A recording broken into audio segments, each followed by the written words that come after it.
When an avoidant realizes you have given up, the 7 stages of internal collapse. There is a moment, quiet, unannounced, and invisible to the outside world, when an avoidant finally realizes you have given up. And it doesn't happen when you block them, or confront them, or demand closure.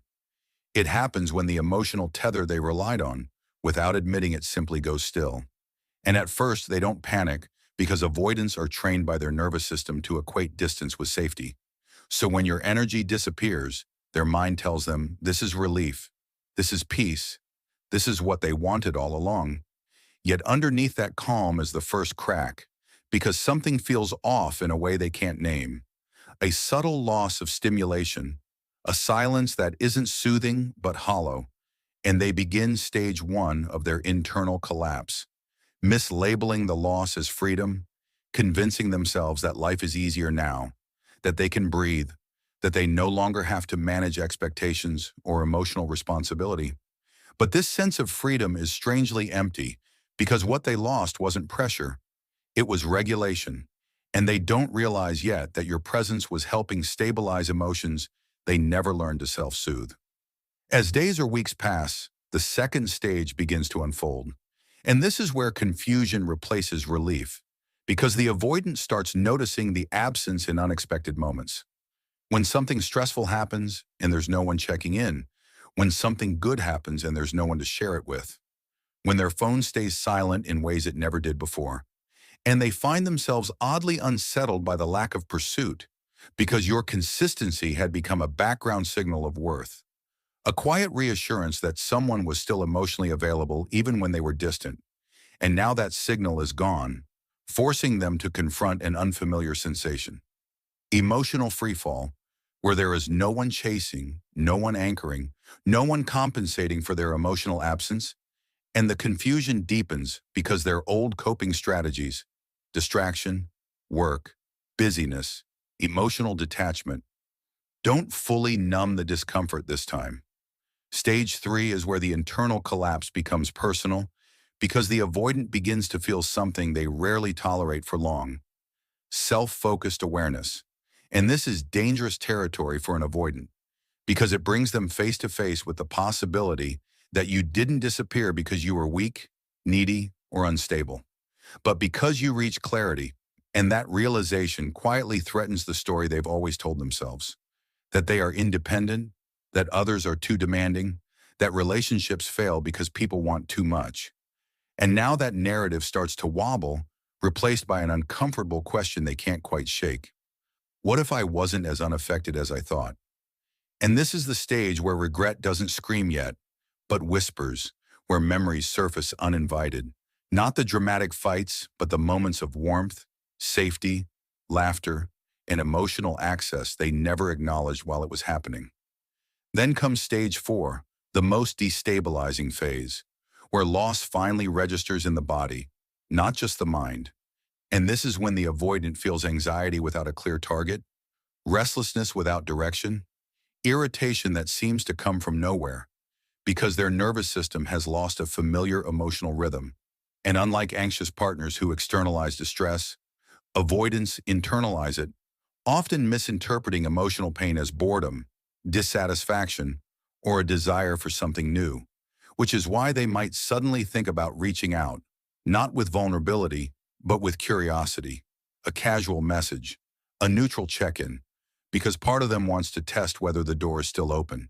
And when they sense that it isn't, that your energy has truly shifted, panic quietly sets in, not the dramatic kind, but a cold, sinking realization that they no longer control the distance. Stage 5 is where the collapse becomes ego-threatening, because the avoidant begins to feel replaced, not necessarily by another person, but by your peace, your growth, your emotional withdrawal. And this is devastating to an attachment style that relies on being wanted without having to fully engage, because your detachment reflects something they fear deeply: that they were not essential, that their presence was optional, that you were capable of choosing yourself over the cycle. And this triggers a mix of longing and defensiveness, where they oscillate between missing you and minimizing you, telling themselves you weren't right for them while still replaying your emotional presence in their mind. and this internal tug of war drains them more than any relationship ever did. In stage 6, introspection finally breaks through the avoidance, not in a clean or healthy way, but in fragments, where they begin connecting dots they spent years disconnecting, noticing patterns across past relationships, recognizing how often people pulled away after giving more than they received, and for the first time, they feel the weight of emotional consequences they once avoided by staying detached.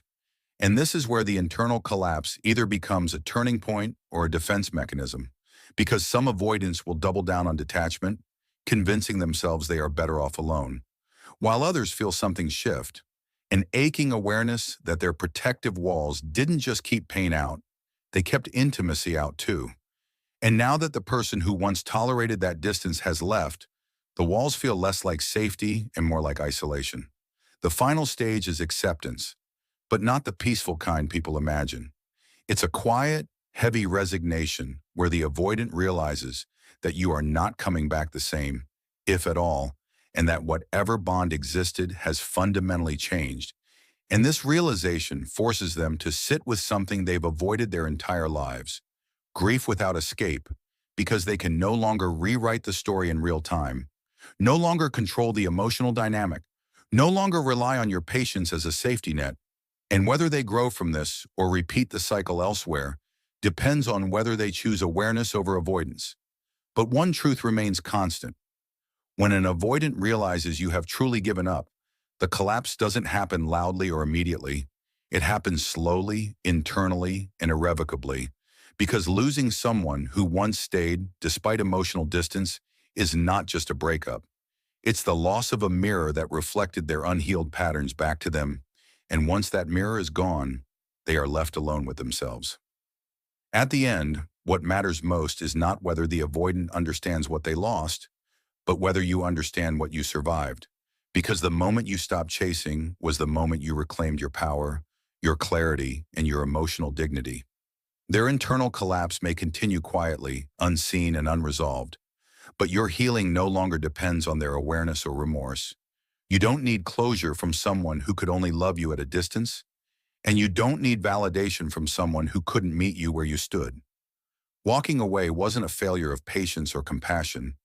It was an act of self-respect, a decision to stop abandoning yourself in the hope that someone else would finally show up. And as you move forward, remember this: the right connection will never require you to disappear in order to be valued or to suffer in silence to keep someone comfortable. When you choose peace over pursuit, growth over waiting, and self-trust over hope, you don't just end a cycle, you begin a new chapter, one where love feels steady, mutual, and safe, and where you are no longer asking to be chosen because you have already